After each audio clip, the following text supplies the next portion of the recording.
İlk öncə sizə təşəkkür edirəm ki, bizə vaxt ayırdığınız üçün də. İlk öncə AmCham nədir? Yəni zəhmət olmasa qurumun mahiyyəti, yaranma tarixçəsi və əsas məqsədləri barədə məlumat verərdiniz. Əlbəttə ki, AmCham 1996-cı ildə yaradılmış. Ulu Öndər Heydər Əliyevin təklifi ilə, xeyir-duası ilə yaradılmış bir qeyri-kommersiya təşkilatıdır. Əsas məqsədi Amerika və Azərbaycan arasında ticarət əlaqələrinin, iqtisadi əlaqələrinin gücləndirilməsidir. Bazarda olan Azərbaycan iqtisadiyyatına fəaliyyət göstərən Amerikan şirkətlərinin maraqlarının qorunmasıdır. Amma bu 96-cı ildən bəri artıq 30-cu ildir, bu illər 30 yaşımız olur. 30 il ərzində tək Amerikan şirkətlərinin deyil, demək olar ki, xarici investisiyaları 80%-ni təmsil edən, 80%-ni təmsil edən bir quruma çevrilib. Həmçində Azərbaycanın ən böyük yerli şirkətlərinin də təmsil olduğu bir qurumdur.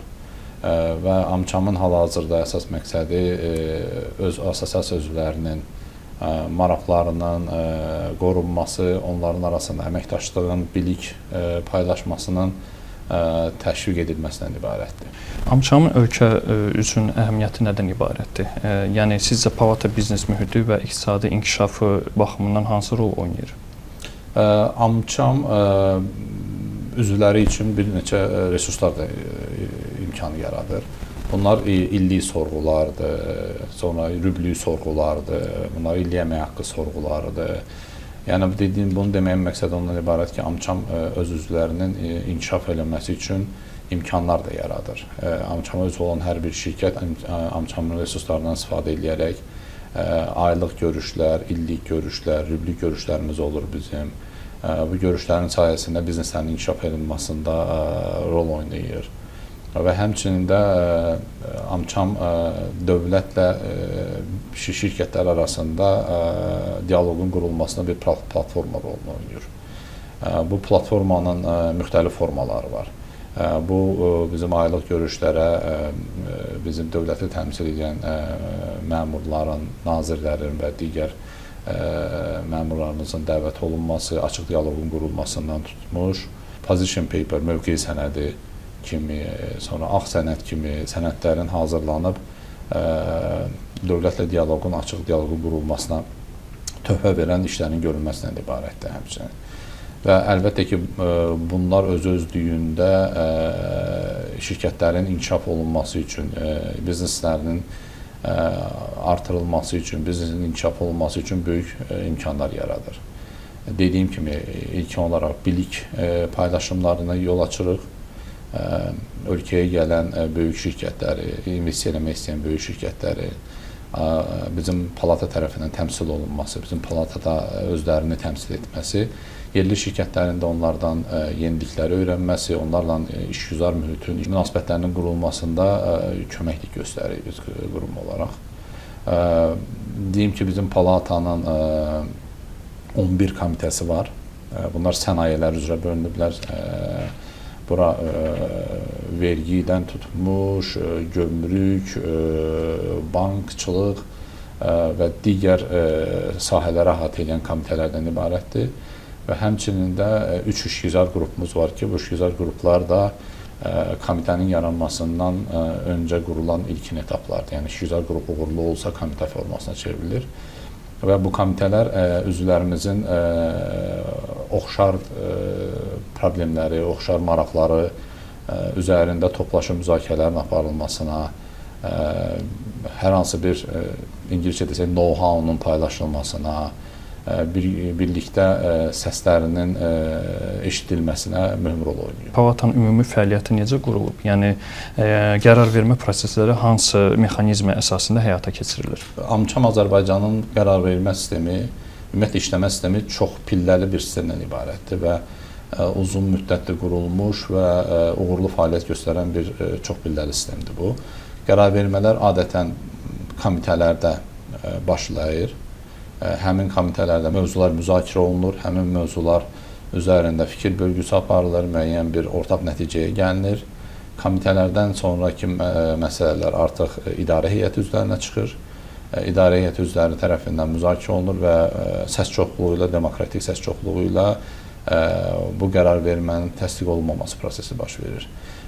Qeyd edeyim ki, idarə heyətinin üzvləri 10 nəfərdən ibarətdir. 10 nəfər seçkili şəxslərdirlər. Palata üzvlərindən seçilən şəxslərdirlər, yəni üzv şirkətlərin nümayəndələridirlər. İdarə heyətində təsdiq olunan məsələlər isə dediyim kimi sırf səs çoxluğu ilə təsdiqlənir və adətən də bu, yəni heç bir subyektiv mövqedən ibarət olmur. Yəni bu dəyanətin prezidenti olaraq və yaxud da ki, hər hansı bir bizim idarə heyəti üzvünün şəxsi mövqeyini ifadə etmir. Bu assosiasiyanın ümumi mövqeyini ifadə edən qərarlar olur adətən.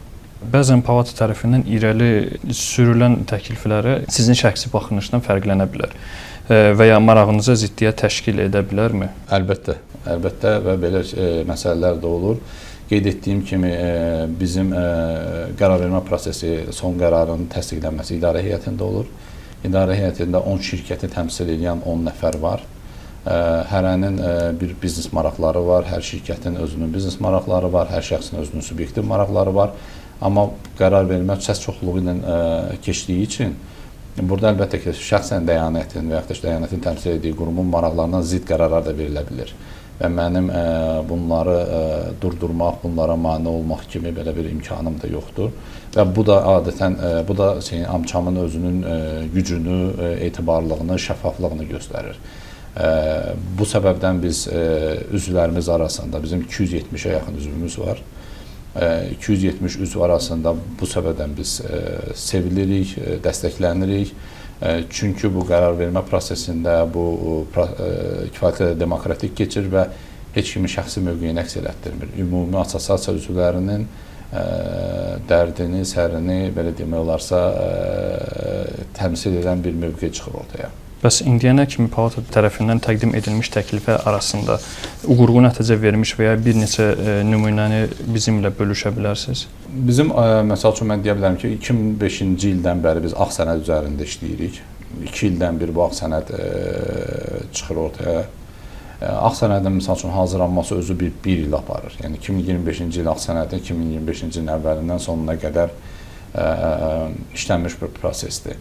Bu sayca 2025-ci ilin ağ sənədi artıq 9-cu sənədi idi, ağ sənədi idi.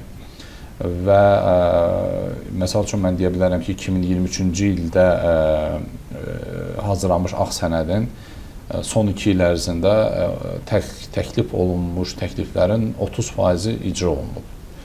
Yəni bu öz-özlüyünə bizim üçün kifayət qədər böyük uğur hekayəsidir ki, bizim dövlət orqanlarında kommunikasiyalarımızda bizim səsimizə qulaq asılır, bizim təkliflərimiz ciddiyə alınır və iqtisadi mühitin inkişaf olunmasında, iqtisadiyyatın inkişaf olunmasında töhfəmizi verməyə bizim üçün şərait yaradır. Mən bir neçə şeylərdə qeyd eləmək istəyirəm ki, hansı məsələlər bizim təkliflərimiz əsasında dəyişikliklər olub. Bunlara məsəl üçün vergi sərəncamları və qeyri-çağırma sənədinin banka daxil olmasının sürətləndirilməsidir. İnvestisiya xidmətləri göstərənlər barədə müqavilənin hüquqi tənzimlənməsinin təkmilləşdirilməsidir. Dövlət universitetlərində akselerator, inkubatorlarla əməkdaşlıqdır. Əzəmə xərcləri normalarının yenilənməsidir. 3 yaşına çatmamış uşağı olan qadınların razılığı ilə əzəməyə göndərilməsi məsələsidir. Digər məsələlər, misal üçün, ixtisaslaşdırılmış məhkəmələrin yaradılması, elektron ədliyyə sisteminin genişləndirilməsi, vizaların verilməsinin sadələşdirilməsi kimi məsələlər bizim ağ sənədlərdə dəfələrlə əks olunub və bunların da həyata keçirməsi bizim gözümüzün qabağında baş verib. Bu səbəbdən biz düşünürük ki, açıq və şəffaf bir kommunikasiya mühitinin olması, hansı ki biz buna görə bizim Azərbaycan dövlətini təmsil edən bütün məmurlara dərin təşəkkürümü bildirirəm və bu proses nəticəsində də biz iki tərəfli həm şirkətlər üçün, həm dövlət üçün iqtisadi mühitin yaradılması, inkişafına nail olmasına bir şərait yaratmış oluruq. AMÇAM 2026-cı ilin üçün əsas hədəfləri və strateji planlar nələrdir? Yəni hansı istiqamətində prioritet olacaq yeni ildə? Biz AMÇAM olaraq öz fəaliyyətimizi davam etdirməyi düşünürük. Yəni bugünə qədər gəldiyimiz yolu eyni qaydalarla, eyni əzmlə inkişaf etdirməyə davam edəcəyik. Bunun üçün dövlət ilə, dövlət orqanları ilə dialoqun qurulmasında, dialoqun inkişaf etdirilməsində daha açıq, daha səmimi dialoqun qurulmasında fəaliyyət göstərməyi düşünürük 2026-cı il ərzində. Həmçinin də qeyd elədiyim ki, Amçamın çox pilləli bir işləmə sistemi var. Komitələr, işçi qruplar, bunların nəticəsində bunların gücləndirilməsinin üzərində hal-hazırda da işləyirik ki, çünki bu komitələri təmsil edən bir komitə sədri var, müavinləri var, onun arxasında işləyən bir mexanizm var. Komitə sədrlərinin dəyişdirilməsi, yenilənməsi, gücləndirilməsinin üzərində ciddi iş aparırıq ki, Amçam hər hansı bir subyektiv səbəblərdən asılı olmayaraq və yaxud da siyasi durumdan, konjunkturadan asılı olmayaraq öz fəaliyyətinə davam elətdirə bilsin, ayağı üstə güclü dura bilsin. Çünki bizim yeganə resursumuz üzvlərimizdir. Üzvlərimizin verdiyi bizə qatqıdır, üzvlük haqqıdır, belə deyim, maliyyə dəstəyi olaraq və biz üzvlərimizi təmsil etməyə, onların maraqlarını maksimum cəhətdən qorumağa, onların bizneslərini inkişaf etdirməyə, onların yeni biliklərə, yeni biznes praktikalarına əl çatanlığını inkişaf elətdirməyə düşünürük 2026-cı il ərzində. Bunları inkişaf etdirməyi düşünürük 2026-cı il ərzində. Hər hansı bir şirkət Amçama üzv olmaq istədikdə bu proses necə həyata keçirilir? Yəni üzvlük üçün əsas tələblər nədir? Amçamın üzv olmaq üçün şərtlər kifayət qədər asandır və bu onlayn şəkildə baxıla bilər. Amçam.az veb saytında daxil olduqda orada üzv ol düyməsi var. Üzv ol düyməsini basdıqdan sonra artıq oradakı tələblər açıq şəkildə siyahı çıxır ortalığa, hansı sənədlər verilməlidir və ilkin mərhələdə bizim Amçamın idarə orqanı olan, icra orqanı olan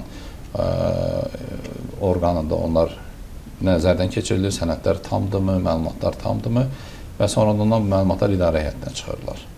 İdarə heyətində dediyim kimi qərar vermə səs çoxluğu ilə həyata keçirilir və adətən bizim üzvlərin reputasiyası, biznes reputasiyası, dürüstlüyü, Amçamın dəyərləri ilə eyni dəyərlər üzərində fokuslanmağı kimi məsələlər mühüm rol oynayır. Yəni üzv olmaq üçün hər hansı bir böyük bir biznesə sahib olmaq və yaxud da nə bilim bir uğur hekayəsinə sahib olmaq kimi belə bir tələbimiz yoxdur.